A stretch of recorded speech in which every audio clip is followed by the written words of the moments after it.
Este podcast é uma produção Reverber.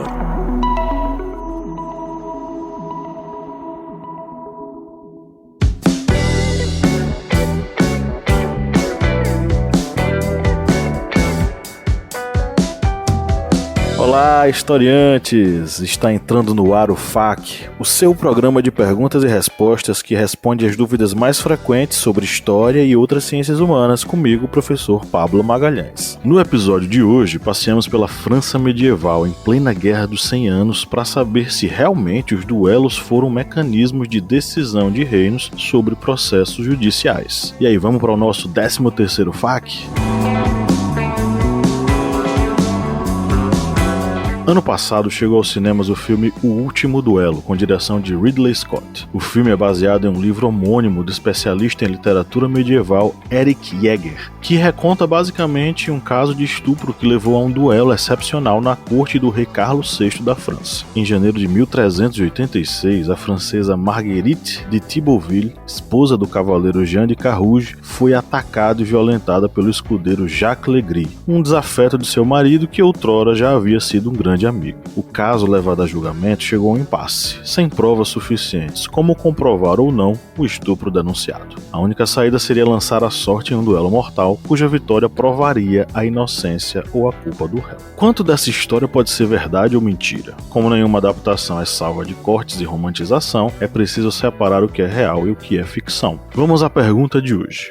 Duelos podiam decidir julgamentos no medievo? Antes de responder a pergunta, deixa eu te lembrar de clicar em seguir nosso podcast e ativar o sininho para receber todas as nossas novidades. E se você estiver ouvindo a gente no Spotify ou Apple Podcasts, não esquece de dar 5 estrelas para fortalecer nosso projeto.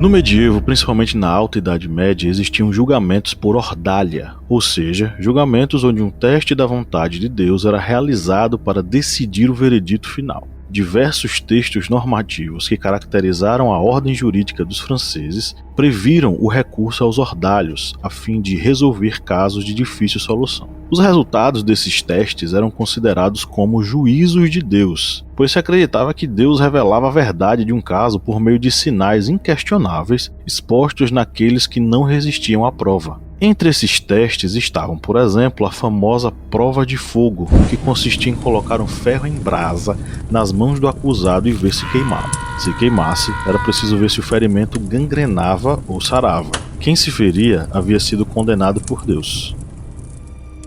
E a prova da água, que tinha a versão quente, que consistia em enfiar a mão em água fervendo, e a versão fria, que nada mais era que jogar o culpado num rio para ver se boiava. Dependendo da época, era inocente quem boiava ou afundava.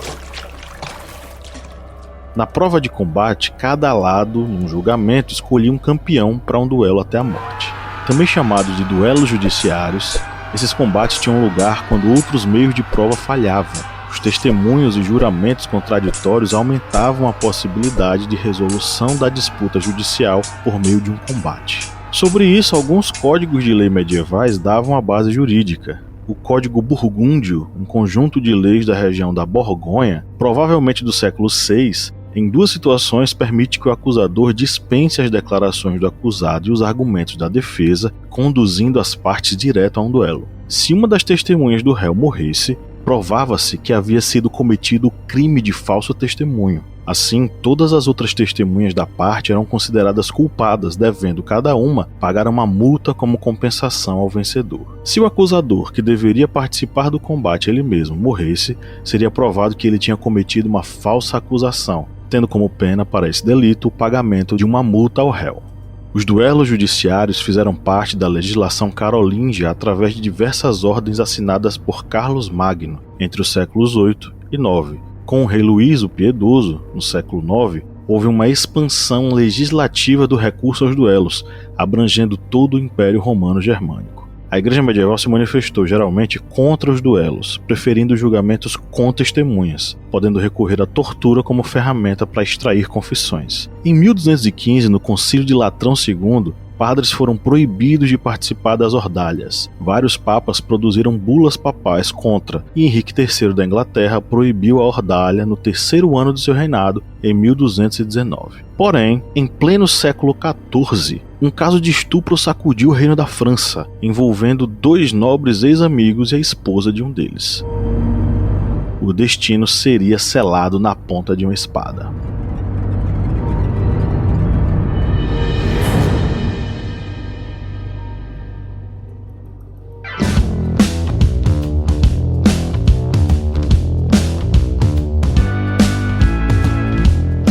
E aí, tá curtindo o trampo?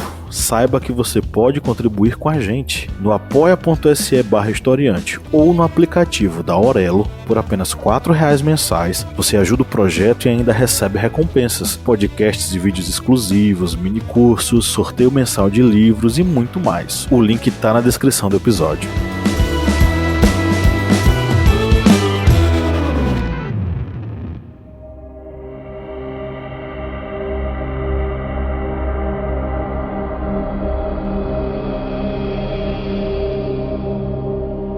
Como falamos no início do episódio, a história desse duelo gira em torno do estupro da dama Marguerite de Thibauville, filha única do nobre Robert de Thibauville. Seu pai tinha a reputação manchada, pois havia sido acusado de traição ao rei. Mesmo com todas as desavenças da época, a bela garota casou-se em 1380 com o cavaleiro Jean de Carrouge. Ele foi um cavaleiro que lutou na Guerra dos 100 Anos em nome da França e contra a Inglaterra. Seu melhor amigo era Jacques Legris, o herdeiro do escudeiro Guilherme Legris. Os dois serviam ao conde Robert d'Alençon, mas após a morte do conde, passaram a servir ao irmão dele, o conde Pierre d'Alençon. Contudo, a amizade ficou estremecida quando o nobre passou a demonstrar maior amizade por Legris. Em 1386, após uma viagem de negócios do marido, Marguerite ficou sozinha em casa, sem a presença dos criados e de sua sogra. Aproveitando a situação, Legris, que era apaixonado pela jovem, invadiu a casa e a estuprou. Na época, estupro não era crime contra as mulheres, mas sim contra a honra de seu marido, evidenciando a cultura patriarcal daquele período.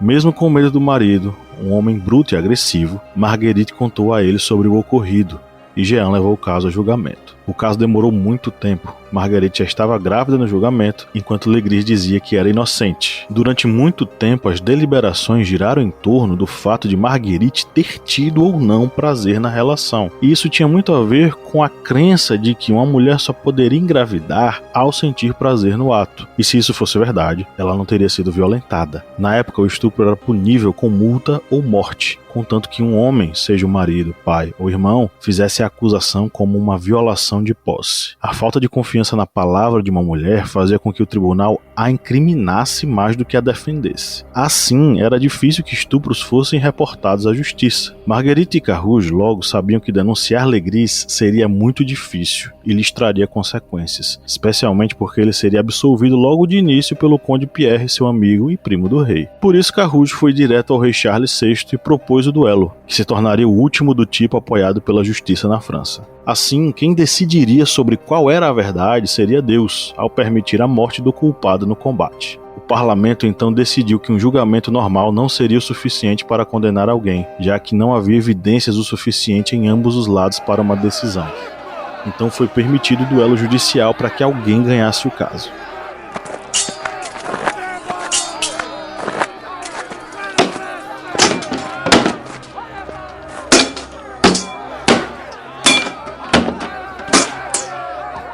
Ocorrido no campo de Saint-Martin, na França, este foi o último duelo publicamente autorizado pela corte.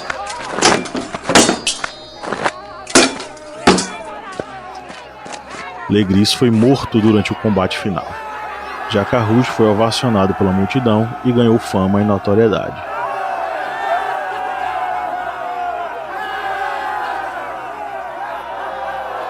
Contudo, em 1396, durante a Batalha de Nicópolis, o cavaleiro foi morto. Enquanto isso, Marguerite criou o filho sozinha, herdando as propriedades do marido falecido. Ela nunca mais se casaria novamente.